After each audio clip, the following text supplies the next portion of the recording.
Hey, I'm meteorologist Doug Myers with the latest forecast on this brand new weekend this Monday. Yesterday we had highs mostly in the upper 80s, even a few low 80s. Today we'll have warmer temperatures in the low to mid 80s, a few clouds here and there, but generally mostly sunny skies. Ironic because today is the first day of fall. It officially begins at 1:19 in the afternoon. First day of fall, or also commonly known as the autumnal equinox, which comes from the Latin word aqueous, meaning equal, and nox meaning night. And that's when the sun crosses the equator at 1:19 in the afternoon, Central Daylight Time. And of course that happens, it's the exact same time everywhere. It just happens to be that's a local time here in Central Time Zone. But that is the key point in Earth's orbit where there is shorter days and cooler temperatures. But that's at the equator. That's 12 hours of day and night. Not here in the mid-latitudes. In fact, here's a look at our sunrise and sunset times with respect to our daylight. And we get about 12 hours of daylight on Thursday. Friday, that's when we actually get less than 12 hours of daylight. The reason for that, well, there's a couple reasons. One, it's the way sunrise and sunset times are defined, and they are defined as when the sun breaks the plane, if you will, on the east and west coast. When it comes up, it's the northernmost section, or when it goes down, it's the northernmost section when it goes down the western hemisphere. It's not in the middle part of the sun disk. If it were, it would be 12 hours, but it's also due to refraction. That's another reason why that sunrise and sunset times aren't exactly at 12 hours here in the mid-latitudes like it is at the equator. So those are a couple of reasons why.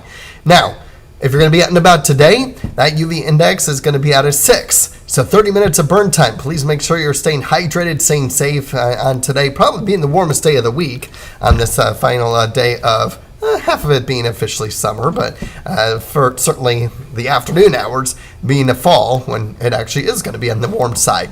We'll have a little bit of increase in cloud cover, but I don't expect any rain at all. If we do have any rain, it would probably be in the late afternoon, evening hours. We're talking probably after about 8 o'clock. I'm really not seeing much in the way of rain during the daytime hours. In fact, I really don't expect rain until well after midnight.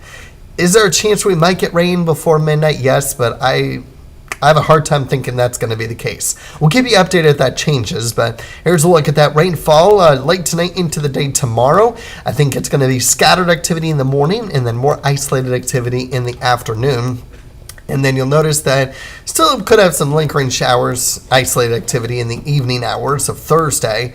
Of Tuesday, and then we'll have more rain at times Tuesday night and Wednesday that we'll be keeping an eye on. But potential rainfall, at least from that model that I just showed you, there's going to be some areas that get very little and some other areas that could get some meaningful and locally heavy rainfall.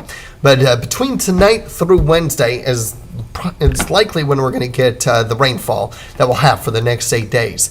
And then just taking a look at the European model, again, the European model is not giving us a whole lot of rain in Topeka for the next 8 days. But a lot of areas are getting some meaningful rainfall. So it is possible that some areas might not get a whole lot.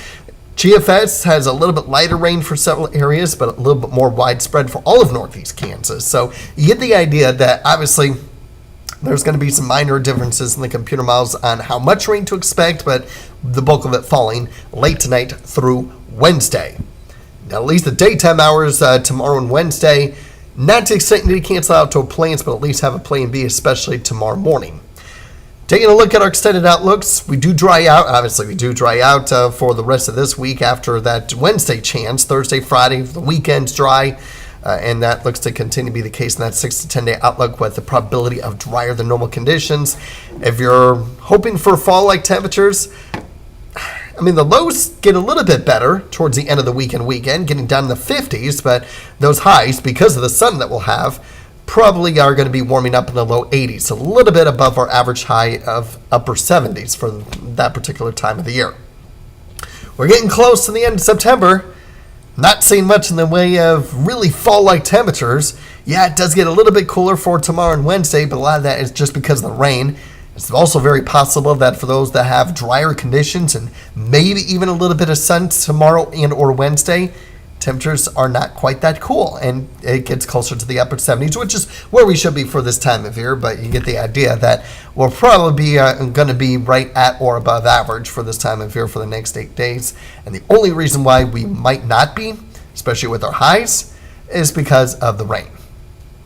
Have a great day. Keep checking back in for updates, especially with respect to our rain chances late tonight through Wednesday.